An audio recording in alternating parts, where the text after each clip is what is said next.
All right.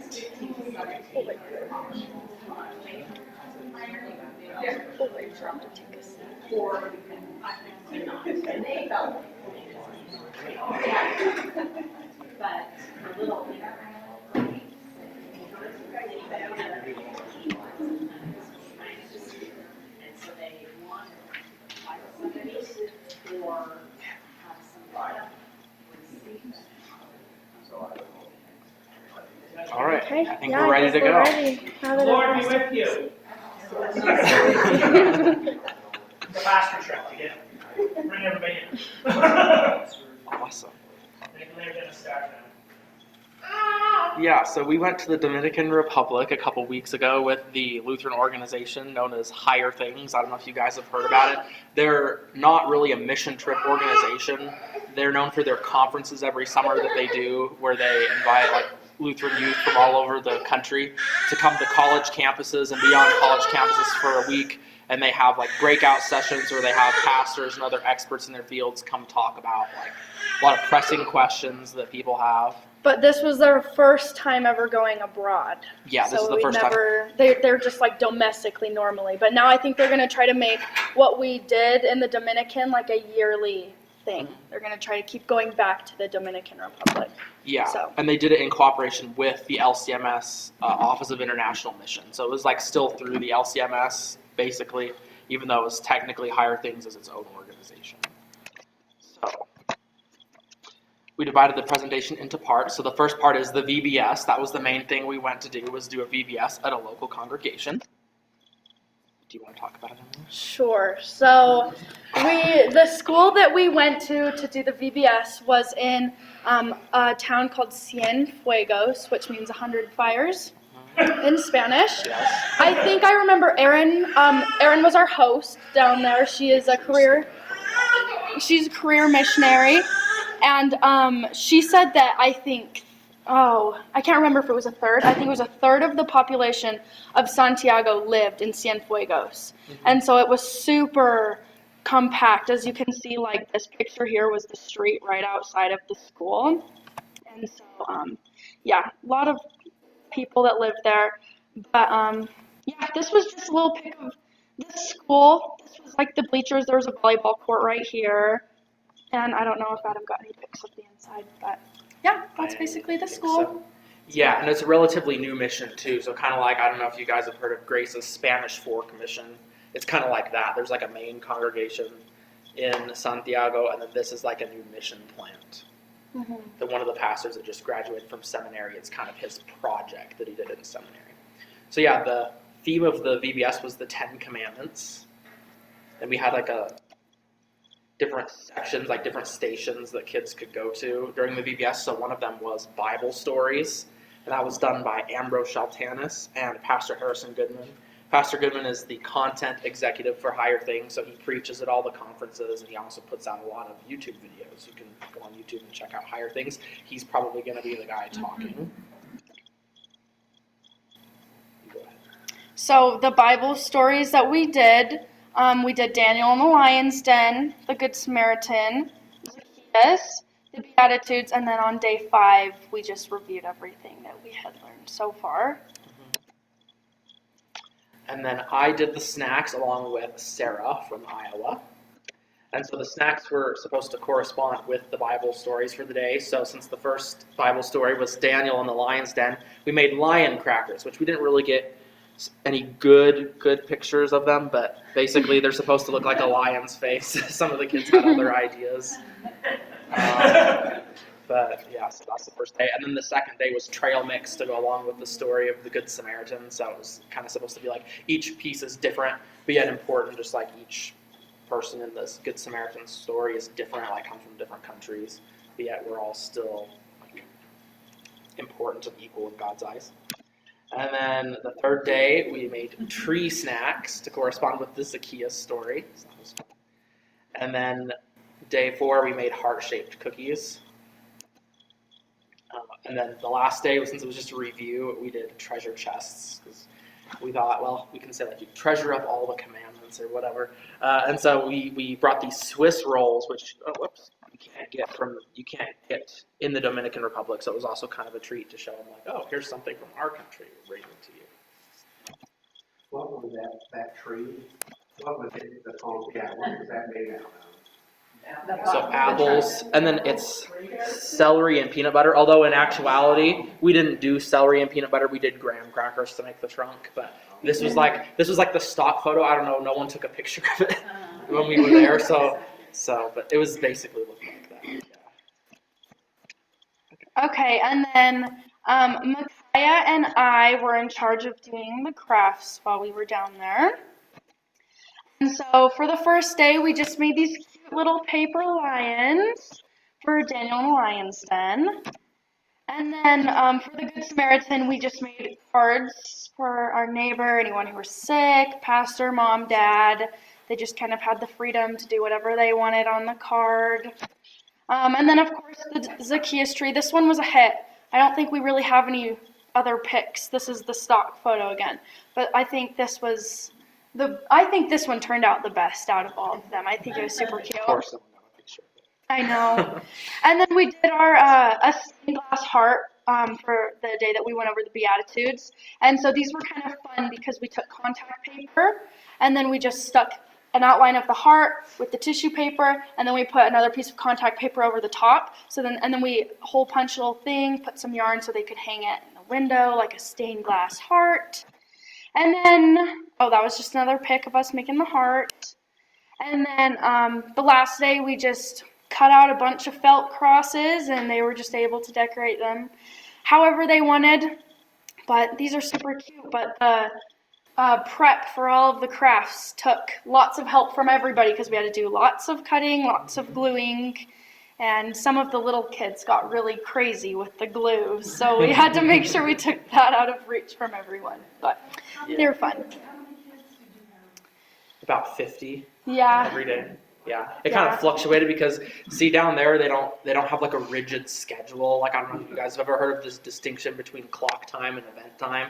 But in America, Germany, Switzerland, countries like that, they're all very much clock time where it's like you got to be on time for everything. Whereas here they're like, we just show up whenever we kind of feel like it and we stay until we feel like we're done with whatever we're doing. And so they didn't actually have a sign up list. People just kind of showed up. But on average, it was like about 50 kids a day. Yeah, and they also had a volleyball league that would play, and so there were a couple of days where like volleyball was canceled, and so then we had a lot of kids, but I would say for the most part probably 50. And how many of you guys? There was seven? Yeah, 7 of the young adults. Yes. Yes, and then music was a section. Before you move on, let's see, there were two things. Oh, didn't you say that a lot of days the kids would like bring their friends that weren't necessarily registered? So it was kind of an outreach in that sense. Yeah. I think so. Impressed me that. Yeah, like they would. Come and they enjoyed it so much. They bring. Yeah, like the kids would come home with a fun craft and a tasty snack in their belly, and they'd want all of the other kids their friends to come join. So, yeah, it was fun. And also, didn't you have a little bit of a language barrier? There was. Yes, of course we had a language barrier. We had each group had a translator, but the last day Adams got sick. It was the second day, not the last day. The second day. Adam's translator got sick, but Adam was able to do it himself because Adam's Spanish is pretty good, pretty fluent with I was it. able to manage it. But the Dominican dialect, I don't know if you guys are aware, is like probably the worst dialect to listen to if you're trying to listen to Spanish because they cut off a lot of like the ends of words and stuff like that. So like I couldn't always understand what they were saying to me, but I could pretty much tell them what I wanted to tell them. Like in Chicago? It'd be kind of like if they're like, "Hey everyone, what are you doing? Like, you enjoy the VBS?" Yeah, and lots of slang terms that they would use, and we just didn't really know. So thank goodness for that. Adam was kind of translating himself. You kind of were trying to be translator yourself. Yes, I was trying to translate. My dad is trying to make a dig at me because when I was down there, so to share is compartir. And so I was trying to tell these kids to share, and instead I was saying comprar. And so one of the other girls comes up to me and she says, I don't think you're telling them to share right now. And I was like, no, let me go talk to the translator. And so then I was just telling them to buy something, and they were like, what? So yeah, my Spanish Like you isn't gotta buy very your good. craft if you want it. Yeah, I guess so. How did you do the publicity, how they get out to everybody that you're actually doing this? That local congregation advertised it. So like I kind of mentioned, this startup congregation is like a project of one of the seminary students that just graduated. And so as far as I know, he knows, he like works in the community and goes out and talks to people. Yeah. I think it was just mostly word of mouth. And I think type stuff. every Wednesday night, that local pastor and his wife is a deaconess. We have slides about them too that we'll share with you guys.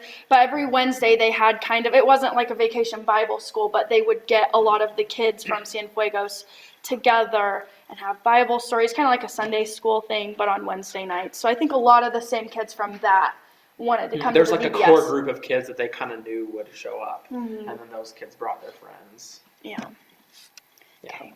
Do you wanna- Yeah, and so then music was the last section, and that was done by Renata Peppercorn from Fort Wayne, Indiana, and Jamie Knox from Cedar Falls, Iowa. They're both music majors. And we basically just focused on one song the whole week. It's too bad Paul Marcosian's not here, because he'd probably love this. It's I Am Jesus' Little Lamb, but it's De Jesus Cordero Soy in Spanish, of course. And so, yeah, we basically, each day of the VBS, they learned a verse of that, and there's only 3 verses, but then we had some other hymns, like these are the Holy 10 Commandments, but it's like a really awkward melody, and since most of these kids couldn't read, and certainly couldn't read music, it's just like trying to teach people rote, like memorization of a hymn doesn't work very well, especially like an awkward one, so this was simple enough that they basically just worked on this all week. Then we have a video of it, but I'm going to have to mute us, because otherwise the recording will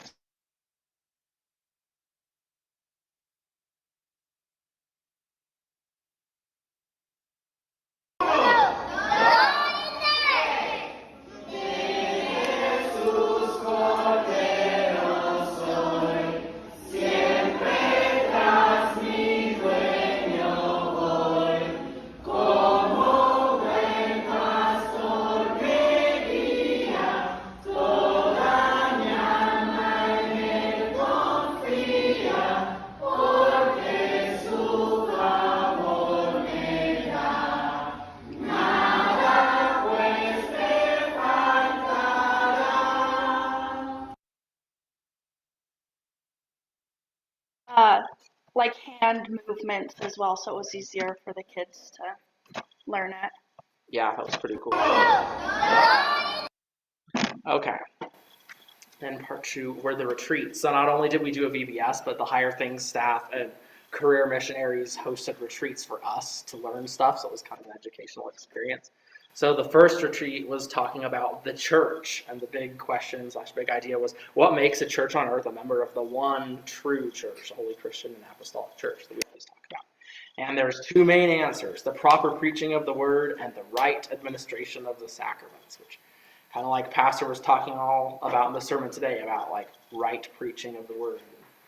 So yeah, it's crazy to think that churches like this is a church I saw in Spain with all this ornate decorations, is not necessarily any more faithful than this church, a former nightclub, which is the church we went to on Sunday. Yeah, it was literally a former nightclub that they've turned into a Lutheran church, and this is like the main congregation, the Lutheran congregation in Santiago. And then, Is that the church of that's not the one that they're just trying to plant, is it? This is the one that's already there? this is the one that like started the Cienfuegos outreach program. And I just included this Bible verse because I thought it was neat. It's not necessarily surprising when you consider that God chooses what is foolish in the world to shame the wise, and what is weak in the world to shame the strong. So you can be just a very humble church, like pastors talked about before, even just house churches, but you have the right preaching of the word, you have the right administration of the sacraments, you have the church, whereas you might have some grand cathedral in Europe that's gone crazy woke, And even though they have such a nice facility, and you might think, oh wow, this is the church, like they have all these resources, but they might not actually be the church. And then an interesting tidbit that we learned is the majority of world Christians live in Latin America and Africa, not the United States and Europe. At the rate things are going, Africa may be sending missionaries to the U.S. someday instead of the other way around. They actually already do. Yeah. They already do, so. Are they missionaries for the Lutheran Church? Or? I'm just saying about Gotham just in general. Okay. Especially it's very, I mean, it's all, pretty much all. I don't know anything too much about it in the Lutheran churches, but especially the Anglicans, they've sent a lot of missionaries to the United States from Africa, as well as lots of other groups as well. The Koreans have also sent a lot of missionaries to the U.S. Yeah, so I guess the point is Utah's just as big a mission field, if not bigger, than a lot of these places we send missions to. So we have a lot of work to do here in Utah too. Okay, and then the next retreat was talking about vocation, and Pastor Goodman did this one again, and he took it in a little bit different direction than I thought he would. I thought he was just going to talk about like, oh, your vocation, like maybe you should consider being a missionary, or what could your vocation be in the church. But he actually, at pretty much everything he did, he started out by talking about law and gospel. So he talked about like vocation as a law. So you open the catechism and you see all the vocations of like husband, wife, like son, daughter, neighbor, and it tells you like what you should do, and that's kind of law because it's like, oh, it's telling you what you should do, and you can't live up to everything. But then your most important vocation is being baptized, which is the gospel in vocation, because even though you can't live up to the law, you're baptized, and so Jesus is enough no matter how inadequate you are. Okay, and I thought this was neat. I just included this quote from a hymn that we have. It's called "How Clear Is Our Vocation, Lord." And it just is, "And what you give us, Lord, to do, together or alone, in old routines or ventures new, may we not cease to look to you, the cross you hung upon, all you endeavored done." So Jesus is the focus of everything. Okay, and then the third retreat was about church planting. So the executive director of Higher Things, her husband came along. He is a former pastor, but he works full-time for the Lutheran organization 1517, if you've ever heard of them. They just put out a lot of online content. It's Lutheran. And he used to be a church planter in New York City. And so he was talking about how you can share the gospel in indirect ways. We always hear like, oh, you should share the gospel with your friends. And you always think, oh, well, I can't just walk up and be like, hey, you want to hear about Jesus? Because in this day and age, you never know if someone might pull a gun on you or something. So like, he was talking about how you can share it in indirect ways. So like he would go out into New York and he would just be like, so what do you think about the state of the world? And then people would be like, oh, like it's awful. And he'd be like, well, why is it awful? And then they'd be like, oh, there's just so much like craziness. And he'd be like, well, what's craziness? How do you define craziness? And he would like slowly get closer and closer to where he could like talk about, well, I believe in absolute truth, and that's where it comes from. Do you trust people to come up with absolute truth? Do you trust tech companies to decide what's right and wrong and all that kind of stuff? So pretty cool. And a couple of things he told us that I thought were interesting is he said that most people say they're willing to visit a church if a friend invites them. It was like, I don't know where he got the statistics from, but he said it was like 90-something% of people said they would at least attend if someone invited them. And most, but not all people do not have strong academic reasons behind their beliefs. Most people hold opinions based on emotion. So he thought he was going to go out and have like all these scientists and atheists that had such great arguments that were going to destroy him. But like most people, he said there were a few people like that, but like most people have not really thought a ton about why they believe what they believe. And so he would ask them these questions and they'd be like, oh, I've never actually thought about that before. That's a good question. And then the fourth retreat was missions at home and abroad. So we had Kristen Sanchez, the events executive for Higher Things, talk about the LCMS Office of National Mission, which I didn't even know existed. And then Erin McKenzie is the volunteer short-term missions coordinator for the Latin American region. And so she talked about basically if you want to be a missionary in the LCMS, like the different opportunities there are for that. You don't have to be a pastor, but a lot of the career missionaries are pastors. You do need a bachelor's degree, but they have short-term opportunities like we did, which range from a week to 3 months. They actually had a lady that was an accountant from Kansas that came down because their the missionary's accountant down there had quit, and they needed someone that was an accountant just for a short period of time while they got a new one. So they created this opportunity where this lady from Kansas could come down and serve a short-term mission and be their accountant. So you have stuff like that. They also have GEO missionary opportunities, which is basically like a Mormon mission, kind of, where you go down for 2 years, but you're not necessarily going door to door like Mormon missions. It's like very specialized, like every opportunity. Only in is Utah unique. would you make that. Yeah. Yeah. Yeah. But you have to have a college degree, whereas Mormons send people out of high school. So, and then you can also be a career missionary for 5 or more years if you really want to. If you decide that you just love being a missionary. You have all those opportunities. And then there's also opportunities to serve domestically. So like I said, there's the LCMS Office of National Mission, which I didn't know was a thing. But they have things like the disaster response, which a lot of you guys have probably heard of before when there's like a hurricane or natural disaster. Brennan was actually telling me he went and did that a little while ago. And then they have district and circuit service projects, just like the district president came and talked to us about the Siberian seminary and all that stuff. And then there's registered service organizations of the LCMS, which is like what Higher Things is. So it's technically a separate organization from the LCMS, but it's like affiliated in that it's not going to oppose the LCMS. It like agrees to teach what the LCMS teaches. There are organizations like that. And then the last retreat was What If? So we talked about what could the future of the church look like. Could we go into some apocalypse? Could we go into a good time where the church is okay? But basically the idea was that trust in God tends to be periodic in a mathematical sense over time. So what we mean by that is like it follows a pattern, a predictable pattern where it goes up and down and up and down. So the way that I made sense of this is this old saying, like strong men produce good times produce weak men produce hard times, and hard times produce strong men. So there's kind of like a cycle to it. And then go to the next slide. And so the way I like to illustrate this is the faith level of the Israelites can be modeled mathematically as a sinusoid. So show them the next slide.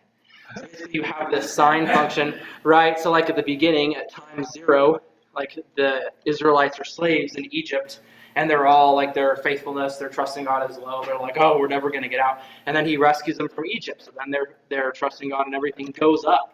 And they're all excited until they get out in the desert for a while, and then they run low on food and water, and then they go, okay, God, we wish we were back in Egypt then. At least we had food, and their faithfulness goes down. But then God provides manna, so it goes back up. But then they abuse manna, and so he punishes them, so it goes back down, and just on and on and on. It's periodic. And so what does that mean for the future of the church? Go on is that, like, there can be high times and there can be low times. Christianity could be largely exiled, and believers could be forced to worship undercover. Or you could have, I guess, high times, even though this was Pastor Goodman's prediction for the high times, even though it's not really a high time or not. But government could mandate religiosity and doctrine would be compromised. Just like in Germany, like I don't know if you guys are familiar with the founding of the LCMS, how this group of Germans came from Germany to the U.S. because in Germany, the government was forcing all the churches to basically combine into one state church because it was easier to manage politically. And so like pastors told us before, when that happens, the Reformed and people other than Lutherans usually went out on doctrine, so Lutherans ended up compromising their doctrine. So these old Lutherans ended up coming from Germany to America to found what would later be the LCMS. And so go on. And so a couple of things he did say is some amount of suffering is characteristic of the one true church. You know, like Jesus said, people hated him, they're going to hate his disciples, but the gates of hell will not prevail against the true church. Okay, and then part 3, the food. I'll let Emily talk about this. Okay, this is what I'm good at. Okay, so one night we had authentic Mexican burritos, and this soup.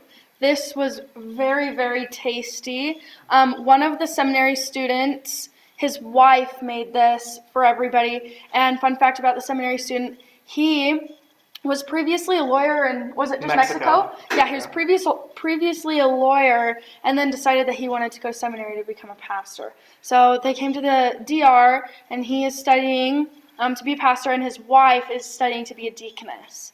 So, yeah, one night they made this food for us. Sorry, I didn't do that. Oops.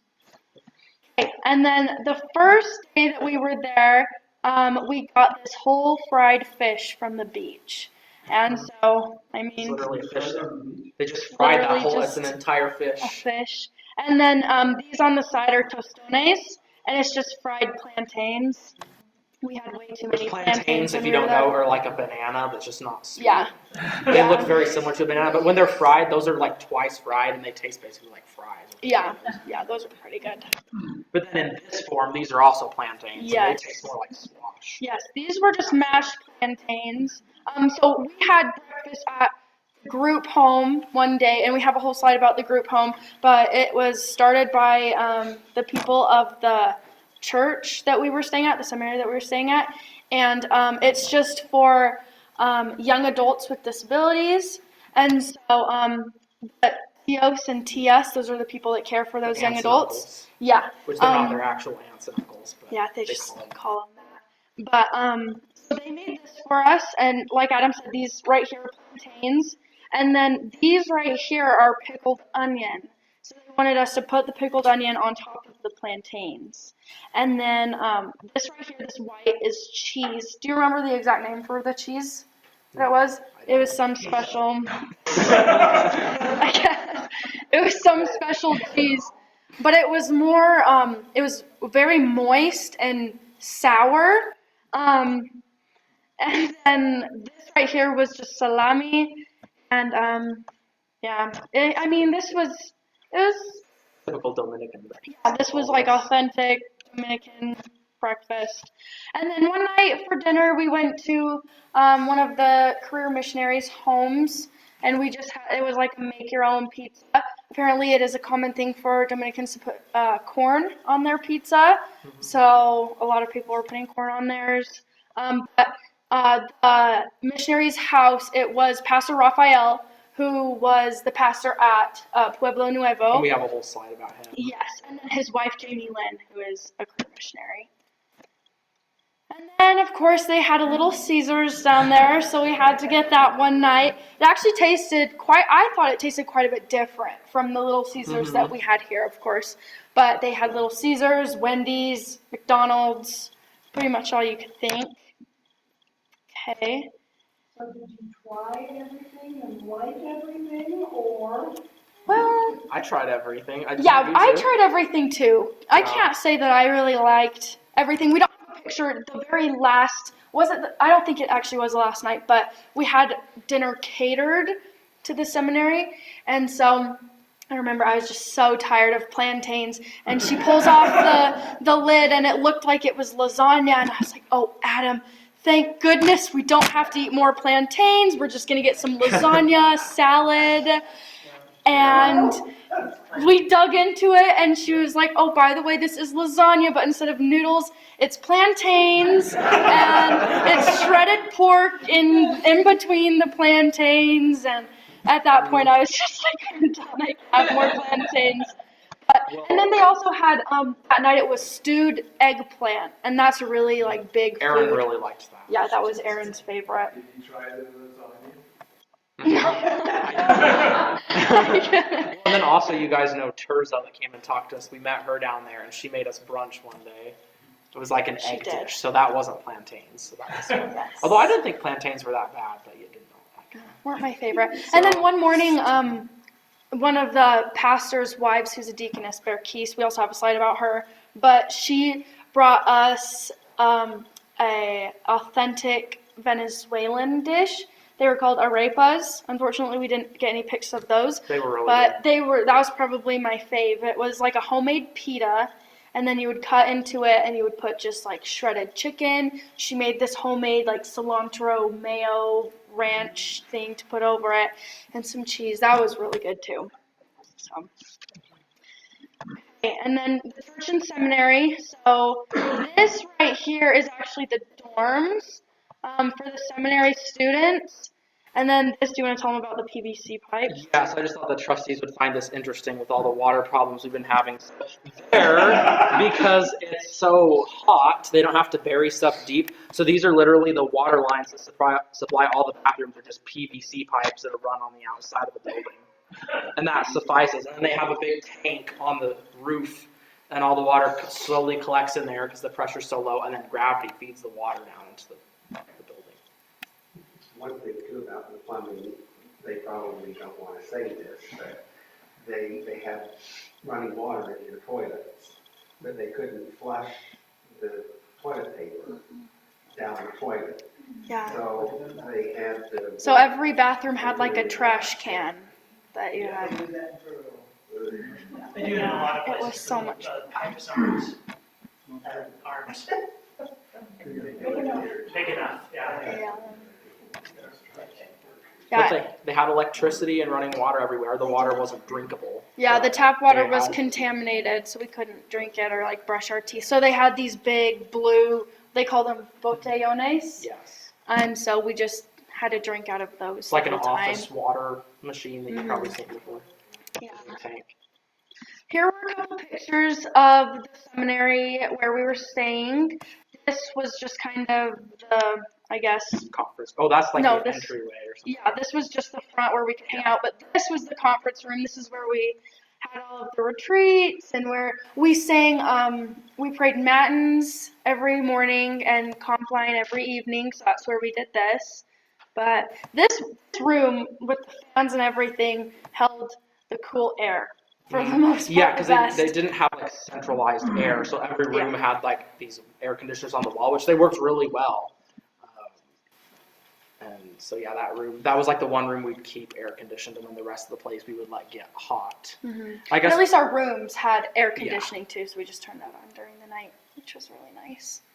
And I guess we could talk a little bit about this seminary. So this is like basically the seminary for all of the Latin American region for Lutherans. Brazil is actually the first country that the LCMS started like sending missionaries to, and so it actually has its own seminary. But for most of the other countries, they all come here. So like that Pastor Rafael, which we can talk about in a little bit, but he is from Venezuela, but he went to seminary in the Dominican Republic, and then he's being sent as an alliance missionary from the Lutheran Church in Chile as a missionary to the Dominican Republic. So you have a lot of guys like that one seminary student that was from Mexico and like all these other countries that all come to the Dominican Republic for seminary. And seminary there is 4 years. You don't have to go to college first like you do in the U.S.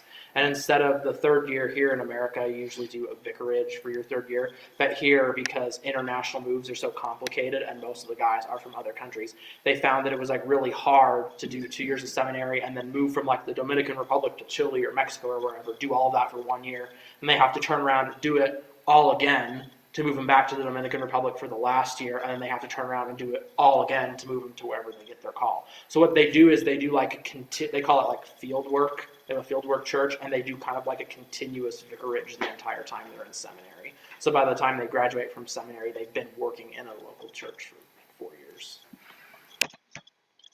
This was the view from the dorms. And then there was the seminary, there was a basketball court. Yeah, they had because there's a Lutheran school. Oh, well, and actually, did we show the inside of the seminary? Oh, no, we have more pictures. Yeah. So this next slide. Yeah. Yes. So this was just outside of the seminary, and then this was kind of the inside, and then each of these different levels. Oh no. The top one was just like the conference rooms, the And the dorm bedrooms. rooms, the showers. And there's a kitchen and showers. Yeah. And then the second level right here, seminary classrooms, and it was where the congregation would worship. So it's also So- a church. And then the Yes. ground level was a local Lutheran school. So that's why there's like a playground and a basketball court and everything. So they use that one building for a lot of different things: a church, a seminary, a Lutheran school. Yeah. Okay, and so here's a picture of the group home. So like I was just saying earlier, it was for adults with disabilities. And so in the Dominican Republic, it's a really embarrassing thing if you have a family member or friend who has disabilities. And so they just kind of try to hide them and keep them out of the community, I guess. And so the church wanted to create a safe spot for young adults with disabilities to get out in the community, be involved in the church. And so I think there 6 or 7, I want to say, young adults here. And there was one, this is Francis. He was over at the seminary every single day hanging out with us. He was deaf, but he was very, very smart, actually. He kept trying to get Adam to come help him fix his computer that was broken. Yeah. And he got in trouble because he was supposed to figure it out. Transcends language languages and boundaries. I'm trying to get Adam to fix your computer. Yes. Yeah. How long do they stay there? To what age? I don't know if there was one of them that was 30, I Mhm. believe, and I think they had been there ever since they were 3 or 4. They were rescued from the orphanage there, which they said they were just treated like animals there. So So is it until they pass away? I think probably so. I think a lot of them will Yeah. just end up staying there. It's probably a case also of they haven't been going up. They haven't been had this for that long. Yeah. And so it's kind of like what happens when they get older. Hasn't really been. They haven't really gotten too much to that question yet. yeah, exactly. Yeah. They probably would, there would, if society shunned them, there probably wouldn't really be anywhere to release them out to, is what I'm thinking. Yeah. Well, and the group home compared to some of the houses there, it's very, very nice on the inside. They all had their own rooms, and they had a little gift shop as well. One of the girls there made a lot of the things that were in the gift shop, and so Adam got the shirt from there. They didn't Yeah. make it, but This he is got the shirt. logo of the seminary. It says Centro de Misericordia, which means Center of Mercy, y Seminario Concordia el Reformador. So it's the seminary, Concordia the Reformer. And that's their logo. Right, so this is the church. That we went to on Sunday. Pueblo Yes. Nuevo, the former nightclub. And we took a picture with all of the congregation. So our group starts from here and goes this way. And then here, this is Pastor Carlos, and this was Pastor Raphael. And And Terza's there. yeah, and then here's Terza, and that was Aaron. That was our host. Mhm. But there was actually a baptism that happened that day, so that was really cool to witness that. Yeah, so that's the baby that got baptized. And then that was our group.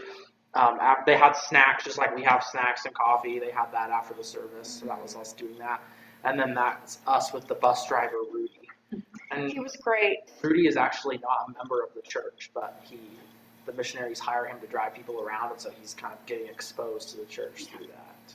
Which that's He was a really cool guy. He was a cool guy. Also, the driving rules in the Dominican are like non-existent. So there were times where we were driving on the wrong side of the road and we're making a left-hand turn, but instead of us yielding to oncoming traffic, the oncoming traffic was yielding to us. But he was really good. And Adam and I noticed that the bus he was driving was a manual, and like a lot of the roads were super like steep and narrow, and he was just great all around. Great bus driver. There's Rudy holding the baby that got baptized. And that was the baptismal font. Yes. And then I got to play God's Own Child, I Gladly Say It. So hang on a second. You gotta mute us.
It was a nice keyboard that they had.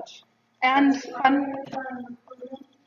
They probably were. Because after he played that, everybody stopped and everyone was clapping for him. And I did notice the pianist that they had was actually one of the kids who was coming to the VBS. Yeah, and he was really good too. Because see, So- their hymnal, I don't know if you've seen, I have a copy of the Spanish Lutheran hymnal. I've actually been playing hymns out of that I did during Lent. I played a bunch of Christmas songs from that just to have some fun, and some of them sound a lot darker. You know, there's an Ascension hymn that sounds like yo ho, a pirate's life for me. So they've got a lot of like jazzed up stuff, but in that hymnal they don't have the full accompaniments written out. They just have the melody and then they have all the chord symbols. I guess because down there it's probably, instead of having an organ, most of the time they're going to have like a guitar ensemble or something that just wants to play the chords. Yeah, Jamie Lynn or was playing the keyboards. flute, huh? Yeah, and then she played the flute too. Mhm. So it was pretty neat. Like they're definitely more like in a culture like that, the way you create beauty in music is through rhythm, whereas like in the Western tradition, you create beauty through changing the harmonies.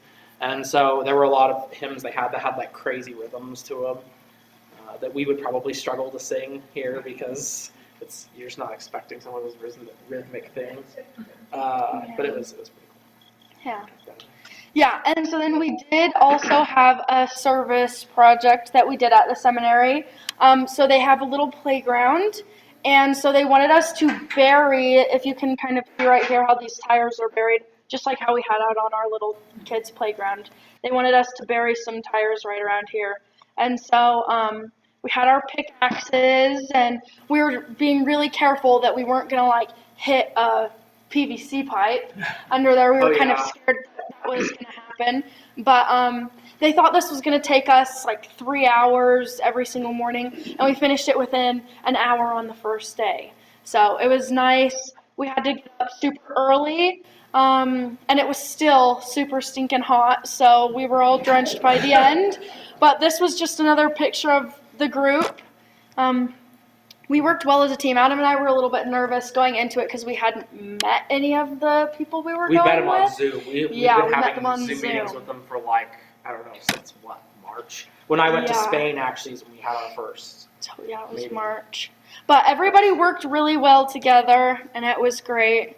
And yeah, And technically, the temperature there is about the same as it is here. Like it was 90 degrees, whatever. But just it's the so humidity. humid there, and Yeah. so your sweat doesn't evaporate, and so your body's cooling mechanism doesn't work as well. And that's why it feels so much hotter down there. Yeah. But did you want to talk about Pastor Rafael? You can talk about it. I guess we I'll kind of talk told some you the about it other already. ones. So he was the pastor at that Pueblo Nuevo congregation that we went to. He just got ordained this year. So actually, when we started planning our trip, he wasn't ordained, but he was ordained by the time we got there. And like I said, it's kind of crazy because he's from Venezuela, but he's being called by the Lutheran Church of Chile to be a missionary to the Dominican Republic. And his wife, Jamie Lynn, is a nurse that went to Valparaiso University, where the Higher Things Conference was last summer, and she lives down there with him as a career missionary. And then this is Berkis. She's the one that made us the arepas that one morning. She is married to Carlos, who we have in the next couple of slides. But she is also a nurse by trade and a deaconess. So she was at the VBS every day. And then this is Olga. She's also a deaconess. She was at the VBS every day. I don't know. Is there anything that you really had to say Not really. else about Olga? And this is Carlos. So this is Berkis' husband. And so he is the one that started the... The Cienfuegos mission. That was like his Yes. project. Yes, and he was so good with the kids and just barely graduated right So before. he knew like a lot of the kids there and like knew their names and all that So kind of is he like a permanent pastor there or is he Uh-huh. a missionary? He like assists Rafael at Pueblo Nuevo, and then this is like his kind of project where he goes off and does this. Cienfuegos. There's Adam and Carlos. I got to give Carlos a water bottle because they made these HT Rod water bottles for us, so we gave those to all the pastors and deaconesses. And then this was Adam. We had a bunch of leftover Dominican pesos, and so we just figured we don't have any use for them, and so we decided that we were going to give Rudy, our bus driver, a little bit of a tip at the end, and so everybody got in on it, which was super nice. So he got a bunch of money, We just and all gave him our spare cash. yeah, and since Adam's Spanish was so good, he was able to read this note to Rudy because he also didn't speak any English. And Erin, our host, was telling us that, He doesn't even really read. yeah, she didn't know if he could read. down there just because they can't really, like, education-wise, they don't know how much they're really getting, especially when we were staying in Palmar, which is kind of like the farming town, I guess, in Santiago. And so I don't know if he was Yeah. from Palmar. I don't know if he was from there or not, but she said she didn't think, because she said in schools it's not as big of a thing to be literate. She said that she knew a family that, like, I don't know, one of the missionaries from America gave one of the local people's kids, like, books or something for their baptism or whenever they were Oh, and they in were school, like, and they were like, why would you give us books? We don't Yeah. want books. That's not a present. And because they just don't have as much of an emphasis on literacy, I guess. Yeah. So, But yeah, that was very sweet, very wholesome. And then we had some free time. So this was probably one of the best days. We went to 27 Charcos. this charco is like a puddle. Yes. Or it means. So it was just this whole natural, you could jump off of these cliffs. As you can see in this middle picture behind us, that's actually one of the slides, one of the natural slides that we There's a went video. down. Yes, and then we were swimming through these little slot canyons. The water was really nice, but it had parasites in it, so it can't be that None of us got nice. sick. Okay, hang on a second. Yeah, don't swallow the.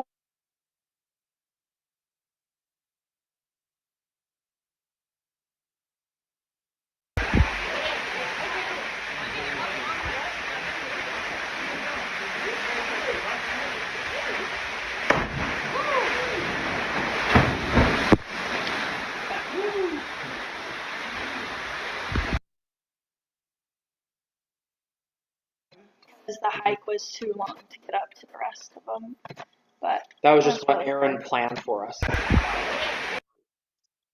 And we did also get a beach day on Sunday after church because we couldn't do the VBS until Monday, and so we got to go to the beach.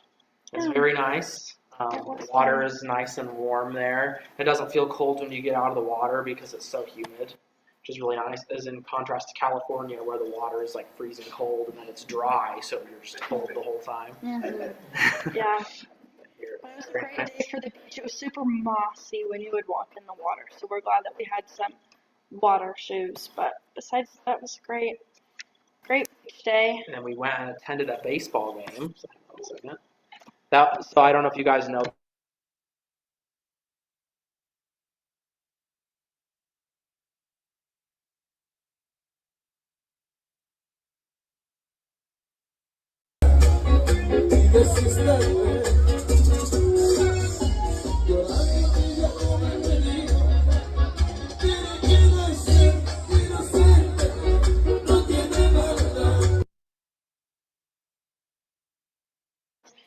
It wasn't a big car, but they had this old like beater car that was.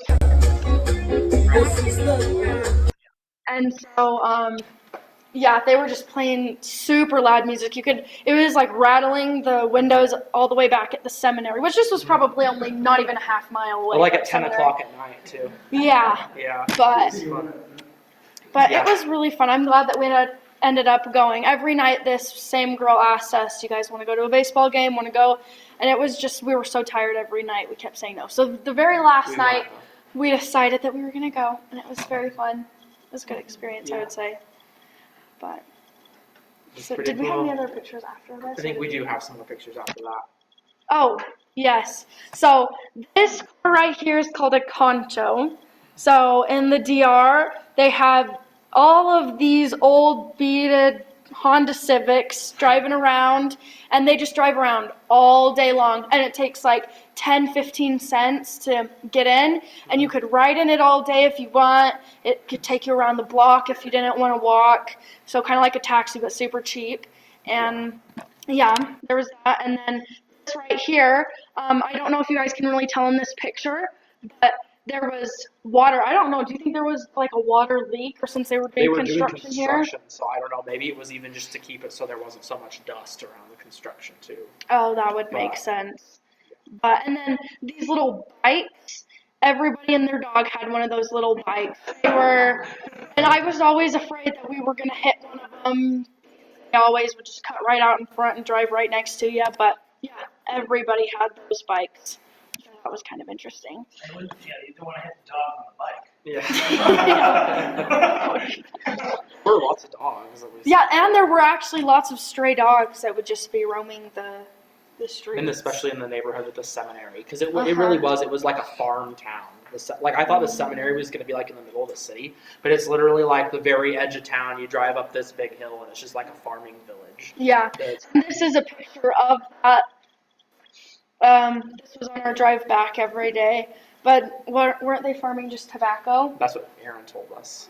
So They I might just thought that was a farm cool other stuff. pic. Obviously, they farm plantains somewhere, but I don't know. I don't know where. Too, yeah. And then this This was is just this a is group pic. of Yeah, so everyone went. that other slide that we had that just said que aprendimos, so that just means what did we learn? So we were just going to talk about like kind of what we learned. If you want to go ahead with that. Well, I just learned a lot of different things about the culture. I of course knew, different cultures going there, but I didn't realize there were still some similarities and lots of differences. But for me, I have been out of the country before, but it was on a cruise a long time ago. So all the places that we went, we were there for 5 hours and then we were gone. So it was really cool to fly internationally and really I feel like when we were staying in Palmar, that is not like a tourist destination at all. And so it was really cool to be immersed within the culture, like fully. I feel like it was just a really good learning experience. And my Spanish, I feel like towards the end of the week got a little bit better, but it still was, the language barrier I think was one of the hardest things for me. But, Yeah. And kind of like we were talking about with the majority world Christians thing, I just thought it was really interesting to find out that, the majority of world Christians are in Latin America and Africa, not Europe and the U.S. So you always think of like, America's fine. We need to send missionaries to other countries. But it's like, Utah is not fine. Like, Utah needs people here. And like, it was just cool to see how like the local pastors there, when you train local men to be pastors there, like they're the most effective. Like you could send a white guy down from Fort Wayne, and they did send one to be like the director of the seminary.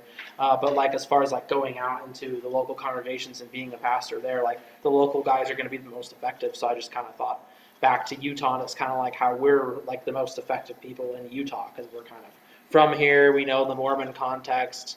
We know all the tricks they use to sound like they're Christian when they're not.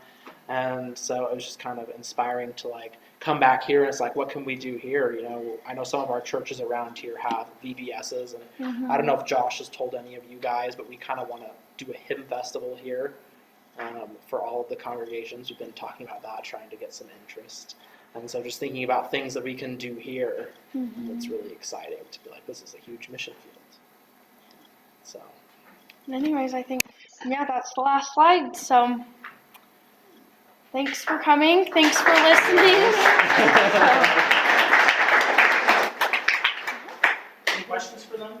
Thank you, that was very interesting. And I love the slides. Thank you. Well, you're welcome. Thanks for coming. Yeah. Just have a quick prayer for everyone, for these guys.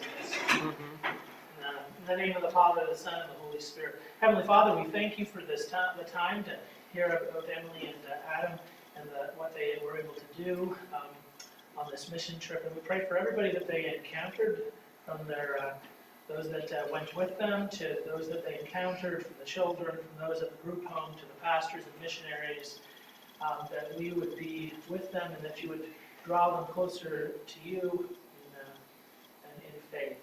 We ask all these things in Jesus' holy name, who lives and reigns with you and the Holy Spirit, one God, now and forever. Amen. Oh, And thank you all for your support. Oh, yeah. Oh yeah, were we gonna show them the thing? Oh, yeah. We actually had one more thing that we wanted to show you guys.